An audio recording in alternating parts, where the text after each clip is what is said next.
Monsieur le ministre, la parole est à Madame Fiona Lazard. Merci, Monsieur le Président. Ma question s'adresse à Madame la ministre de la Santé et des Solidarités. Madame la ministre, jeudi dernier, vous avez annoncé un plan gouvernemental de lutte contre la pauvreté.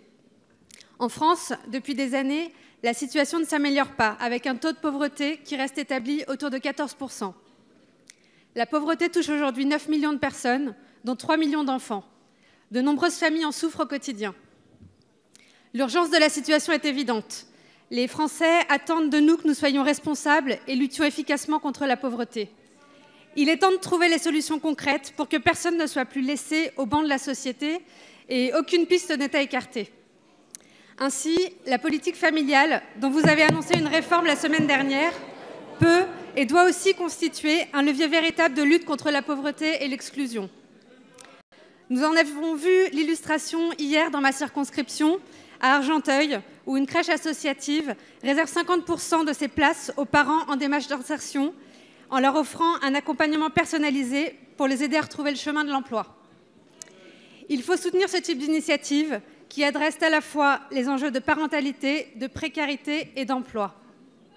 Ainsi, dans le cadre de la réforme de la politique familiale, pouvez-vous nous préciser quelles mesures concrètes vous entendez proposer pour accompagner les familles touchées par la pauvreté et notamment les mères le plus souvent sujettes à la précarité de l'emploi? Je vous remercie. Merci, Madame la députée. La parole est à Madame la ministre des Solidarités et de la Santé, Agnès Buzyn. Monsieur le Président, Mesdames et Messieurs les députés, Madame la députée Lazard. Oui, nous avons visité une crèche associative hier.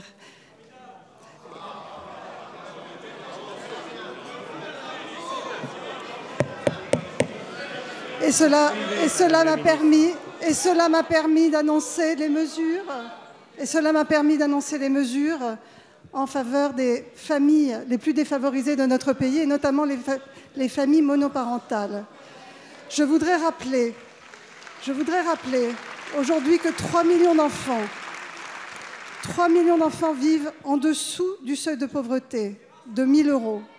9 millions de personnes, vous l'avez dit, et que malgré le plan pauvreté du précédent quinquennat, qui a permis des avancées, puisque 2 milliards d'euros ont été redistribués pour augmenter le pouvoir d'achat des familles les plus défavorisées, des 20% de familles les plus défavorisées, il reste aujourd'hui 14% de Français qui vivent en dessous du seuil de pauvreté, et ce chiffre ne bouge pas. Une des raisons pour lesquelles ces familles vivent en dessous du seuil de pauvreté, c'est les difficultés d'insertion. Pour cette insertion, il faut un plan global qui prenne en compte le logement, l'accès aux gardes d'enfants, notamment pour les femmes, la formation professionnelle. Et donc un plan gouvernemental sera lancé à partir du 17 octobre prochain, à la concertation avec l'ensemble des acteurs associatifs, citoyens. Il prendra en compte cette dimension globale de l'accompagnement vers l'insertion, car c'est ce que nous pouvons espérer, notamment pour ces femmes éloignées de l'emploi, avec des familles, ces femmes